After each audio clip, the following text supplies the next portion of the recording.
तो आज की वीडियो में मैं आपको खराब राहु ग्रह के क्या क्या लक्षण होते हैं बताने वाला हूं। तो उम्मीद करता हूं आपको ये वीडियो ज़रूर पसंद आएगी। दोस्तों, अगर आपने ये पता करना है कि आपकी कुंडली में राहु ग्रह खराब बैठा है या अच्छा बैठा है, उसके लिए आपको दो चीज़ें देखनी होगी। एक तो आपको जो सबसे ज़रूरी है कि आपको अपनी कुंडली में ये पता होना चाहिए कि राहु ग्रह आपका कहाँ बैठा है, किस राशि में बैठा है, किस ग्रहों के साथ बैठा है।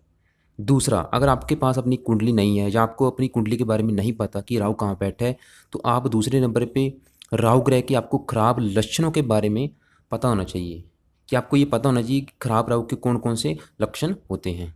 तो पहले दोस्तों मैं आपको बताने वाला हूँ कि कुंडली देख के कैसे पता करें कि आपकी कुंडली में जो राहु ग्रह बैठा है वो आपको खराब फल देगा या अच्छे फल देगा। देखो दोस्तों, इसके लिए सबसे ज़रूरी है कि आपको अपनी कुंडली में ये बिल्कुल क्लियर होना चाहिए कि आपका कुंडली में राहु किस घर में बैठा है और कौन सी राशि में बैठा है। देखो, राहु की अ, वृश्चिक राशि और धनु राशि ये राहु की नीच राशियाँ मानी गई हैं।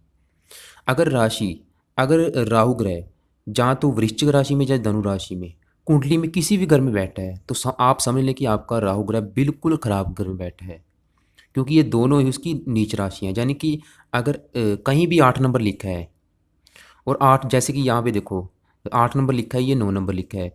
अगर यहाँ पे राहु बैठा है, चाहे ये नंबर कहीं भी हो, तो आप समझ लें कि आपका राहु ग्रह खराब बैठा है, क्योंकि ये दोनों ही राहु की नीच राशियाँ मानी गई हैं।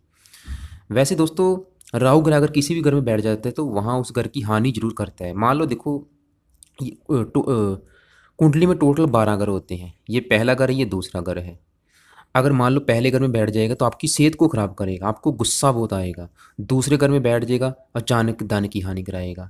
तीसरे घर में बैठ जाएगा, भाई बहनों के साथ मनमुटाव होता रहेगा। रिश्तेदारों के साथ कम बनेगी, पड़ोसियों के साथ कम बनेगी। चौथे घर में बैठेगा, माता के सुख में कमी करेगा, मकान वाहन के सुख में कमी करेगा। घर में माहौल अशांत रहेगा, घर में लड़ाई झगड़े होते रहेंगे। पाँचवें घर में बैठेगा तो पुत्रहीन के योग बनेंगे, यानी कि पुत्र संतान काफ़ी विलंब से होगी। अगर यहाँ पे 8 नंबर या 9 नंबर लिखा है तो पुत्रहीन के भी योग बनते हैं, पुत्र संतान होते ही नहीं कई बार। छठे घर में कुछ अच्छे फल जरूर देता है। देखो, 12 घरों में से तीसरा, छठा और 11वां घर है। अगर यहाँ पे राहु बैठ जाता है तो कुछ अच्छे फल भी जरूर देता है। अगर 7वें घर में बैठ जाएगा तो ये पत्नी का घर है, तो यहाँ पे अगर 8 नंबर लिखा है या 9 नंबर लिखा है तो तलाक होने के योग बिल्कुल 100% है। वैसे भी अगर यहाँ पे कोई राशि है, उस राशि का मालक अगर छठे 8वें 12वें घर में बैठा है तब भी तलाक के योग कराता है। वैसे भी मैंने ऐसी हज़ारों कुंडलियाँ बैठ देखी हैं। जब भी राहु 7वें घर में बैठ जाता है तो विवाह का सुख जातकों को नहीं मिलता। 8वें घर में बैठ जाता है सबसे खराब फल, क्योंकि 12 घरों में से अगर राहु ग्रह सबसे खराब फल देता है तो वो 8वें घर में ही देता है, चाहे यहाँ पे कोई भी राशि हो। अगर आपकी कुंडली में देखो राहु ग्रह चौथे घर में, 8वें या 12वें घर में बैठा है तो ये बिल्कुल खराब फल देगा। खासतौर पे अगर राहु ग्रह 8वें घर में बैठा है, चाहे वहाँ पे उसकी उच्च राशि क्यों न है, क्योंकि 8वें घर में बैठ के राहु दुर्घटना भी कराता है, पेट संबंधी रोग जरूर देता है, मृत्यु तल कष्ट देता है, बहुत ज़्यादा कष्ट देता है जीवन में। नवम भाव में बैठ के विदेश यात्रा भी जरूर कराएगा, लेकिन भाग्योदय संबंधी बहुत ज़्यादा संघर्ष करना पड़ेगा। 10वें भाव में बैठ के नौकरी व्यापार संबंधी परेशानियाँ, पिता संबंधी परेशानियाँ। अगर 11वें घर में बैठ जाएगा कुछ अच्छे फल भी जरूर देगा, जैसे कि शेयर सट्टा बाजार लॉटरी से अचानक धन लाभ के भी योग कराएगा। लेकिन यहाँ पे चलता चलता व्यापार एक बार बंद भी जरूर कराएगा। वैसे 11वें घर में ज़्यादा खराब फल नहीं देता, फिर भी क्योंकि पापी ग्रह है तो कुछ खराब फल भी जरूर देगा। और अगर 12वें घर में बैठा है तो यहाँ पे भी खराब फल जरूर देगा। विदेश यात्रा जरूर कराएगा अगर 12वें घर में बैठा है। हस्तल के खर्चे भी कराएगा। अगर ज़्यादा ही खराब बैठा है तो जेल यात्रा भी करा सकता है अगर 12वें घर में बैठा है। तो कहने का मतलब ये है कि राहु एक पापी ग्रह है, चाहे ये उच्च राशि में बैठा है फिर भी इसने खराब फल जरूर देने हैं। अगर आपके ऊपर देखो महादशा चल रही है, अंतरदशा चल रही है, तो जरूरी नहीं कि राहु अगर आपका उच्च का बैठा है तो आपको अच्छे फल ही देगा, ऐसा नहीं है। क्योंकि ये पापी ग्रह है, खराब फल भी जरूर देता है। तो आपने ये नोट करना है कि राहु आपकी कौन सी राशि में बैठा है, क्योंकि उस घर से रिलेटेड ये खराब फल जरूर देगा। और उसकी 3 दृष्टियाँ हैं, जहाँ जहाँ पड़ेंगी उससे उस घर से रिलेटेड भी आपको खराब फल जरूर मिलेंगे। तो मैं आपको उपाय भी बताने वाला हूँ कि लास्ट में आपने उपाय क्या करना है। देखो, ये तो हुई कुंडली की बात कि कुंडली देख के आप कैसा पता कर सकते हैं। दूसरी बात ये है कि खराब राहु के कौन कौन से लक्षण होते हैं। देखो, अगर आपकी कुंडली में राहु ग्रह बहुत ज़्यादा खराब बैठा है और उसकी दशा आपके ऊपर शुरू हो चुकी है तो ये आपको रहस्यमयी रोग देगा। जैसे कि देखो, वात रोग भी दे सकता है, चर्म रोग दे सकता है, यानी कि चमड़ी संबंधी रोग दे सकता है, और पेट के रोग भी दे सकता है। खासतौर पर अगर 8वें घर में बैठा है तो पेट के रोग जरूर देता है। दिमागी रोग दे सकता है, लाइलाज रोग दे सकता है। इसके अलावा ऊपरी बांधा जैसे कि भूत प्रेत के रोग भी दे सकता है। दौरे आ सकते हैं, जातक दौरे कहते हैं, मिर्गी रोग। इसके अलावा पागलपन के रोग ऐसे जातकों में दिखाई देते हैं। ट्यूमर होना, एड्स के भी रोग, अगर शुक्र के साथ बैठता है, खराब ग्रह में बैठा है तो एड्स भी जातक को करा सकता है। कुष्ठ रोग, चंपर रोग। इसके अलावा खराब राहु की जब दशा चलती है किसी व्यक्ति के ऊपर, तो ऐसे व्यक्ति को शराब, नशा, जुए का शौक होने लगता है, जातक जुआ खेलने लगता है। और अगर कुंडली में बहुत ही ज़्यादा राहु ग्रह खराब बैठा है, खासतौर पे अगर 12वें घर में बिल्कुल नीच राशि में बैठा है, तो अगर यहाँ पे 8 नंबर लिखा है और 9 नंबर लिखा है और यहाँ पे राहु 12वें घर में बैठा है, तो जातक को पागल खाने में भी पहुंचा सकता है, जेल खाने में भी पहुंचा सकता है। और इसकी जब भी दशा शुरू होती है राहु की, चाहे वो किसी भी राशि में बैठा हो, जब भी इसकी राहु की महादशा होती है और अंतरदशा आती है ना, तो जातक के मन में आत्महत्या के ख्याल बहुत आते हैं। और अगर बहुत ज़्यादा खराब बैठे तो आत्महत्या भी जातक करते हैं। और इसके अलावा ऐसा व्यक्ति ज़रूरत से ज़्यादा टीवी, मोबाइल और कंप्यूटर में अपना समय खराब करने लगता है।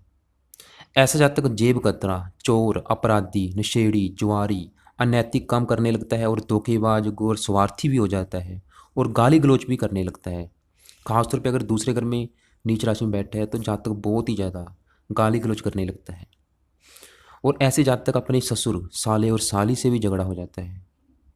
और ऐसे जातक की सोचने की शक्ति भी कम हो जाती है और वो अपने खुद को लेकर गलतफहमी उसे होती है। तो दोस्तों ज़रूरी नहीं कि ये सभी लक्षण आप में दिखाई दें अगर आपका राहु ग्रह खराब है। इसमें से कोई कुछ लक्षण भी आप में दिखाई दे सकते हैं। और जरूर मैं तो आपको यही कहूँगा कि अगर आपने ये देखना है कि आपका राहु ग्रह कुंडली में खराब बैठा है या नहीं, तो आप सबसे ज़रूरी यही है कि आप अपनी सिर्फ कुंडली ही देखें, क्योंकि ये कुछ लक्षण शनि ग्रह की वजह से भी आते हैं। तो सबसे फर्स्ट प्रायोरिटी यही है कि आप अपनी जन्म कुंडली ही देखें, क्योंकि देखो अगर 5वें घर में बैठा है, जरूरी नहीं कि अभी आपको सभी ये खराब रोग दे। 5वें घर में बैठ के आपको संतान संबंधी परेशानी देगा, 7वें घर में बैठ के आपका तलाक कराएगा। मतलब ये कुंडली देख के ही पता चलेगा कि भी आपको किस घर से रिलेटेड खराब फल देगा। और दोस्तों इसका सिर्फ एक उपाय है जो सबसे बेस्ट है, वो यही है कि आप इसका मंत्र जाप जरूर करें। अगर आपको ये पता है कि आपकी कुंडली में राहु ग्रह खराब बैठा है या उसकी महादशा चल रही है आपके ऊपर या अंतरदशा चल रही है, तो सबसे बेस्ट उपाय राहु ग्रह का कम से कम एक माला रात के समय ओम राम राहवे नमः इस मंत्र का जाप जरूर करें। और दूसरा इससे भी बेस्ट है वो राहु कवच का पाठ है, आप राहु कवच का भी पाठ कर सकते हैं। तो दोस्तों अगर आपको मेरी कोई बात समझ नहीं आती तो आप मुझे व्हाट्सअप करके पूछ भी सकते हैं। तो दोस्तों अगर आप मेरे चैनल पे नए आए हैं, अगर आप ज्योतिष सीखना चाहते हैं तो मेरे चैनल को सब्सक्राइब भी जरूर करें। तो दोस्तों इसके अलावा इसके दूसरे भी लक्षण होते हैं, जैसे कि अगर कुंडली में काल सर्प दोष बना हुआ है तब भी राहु खराब फल देता है, या सूर्य ग्रह के साथ बैठा है, सूर्य ग्रहण योग बना है, या चंद्र ग्रह के साथ बैठा है, चंद्र ग्रहण योग बना है, तब भी राहु खराब फल देता है। तो वैसे भी अगर राहु उच्च का बैठा है तब भी वो खराब फल जरूर देगा। तो इसके लिए इसका एक कम से कम एक बार इसके मंत्रों को सिद्ध जरूर करें। और राहु ग्रह के कौन कौन से दान हैं, राहु सभी 9 ग्रहों का कौन कौन सा मंत्र है, मंत्र कैसे सिद्ध होते हैं, कितनी संख्या में सिद्ध होते हैं, मंत्र जाप कैसे करें, उसके ऊपर मैंने ऑलरेडी वीडियो बना रखी है, आप उन वीडियो को एक बार जरूर देख लें।